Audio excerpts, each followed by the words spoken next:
il n'a offert aucune coopération. Une déclaration choc du procureur de New York, Geoffrey Berman au sujet du prince Andrew impliqué dans l'affaire Jeffrey Epstein. 6 mois se sont écoulés depuis que l'homme d'affaires américain soupçonné d'avoir été à la tête d'un trafic sexuel d'adolescentes se soit suicidé en prison. L'enquête se poursuivant, le FBI aurait sollicité à de multiples reprises le fils de Elizabeth II, en vain. Une affirmation divulguée publiquement qui aurait rendu le prince furieux, bien que le palais n'ait fait aucun commentaire sur l'allégation de Geoffrey Berman. Une source aurait déclaré au Télégraphe: le duc est plus qu'heureux de parler au FBI mais il n'a pas encore été approché par eux. Il est très en colère à propos de la façon dont il est décrit et déconcerté sur les raisons pour lesquelles ses propos ont été tenus à New York.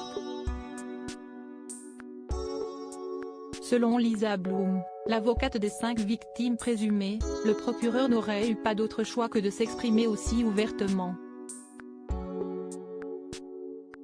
Elle aurait ajouté dans un entretien avec la BBC News, que le duc d'York devait arrêter de jouer et faire la bonne chose en apportant son aide aux autorités. Prince Andrew, accusé dans l'affaire Jeffrey Epstein. Le prince Andrew était déjà sur ses gardes depuis plusieurs mois suite au piratage des mails personnelles de Ghislaine Maxwell, la mondaine britannique accusée d'avoir été l'associée de Jeffrey Epstein et d'avoir joué le rôle de rabatteuse de jeunes filles mineures.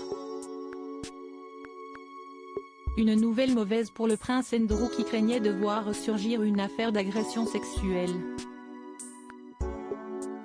Accusé par Virginia Roberts de l'avoir forcée à avoir des relations sexuelles en 2001 alors qu'elle était mineure, le prince Andrew avait choisi de se retirer de la vie publique. Il s'était également longuement entretenu sur le sujet en fin d'année 2019 dans une interview pour la BBC, filmée à Buckingham Palace, détaillant ses liens amicaux avec le millionnaire et la nature de la relation qu'il avait eue avec la plaignante. Un entretien qui, loin de redorer son blason, avait été largement critiqué par les Britanniques.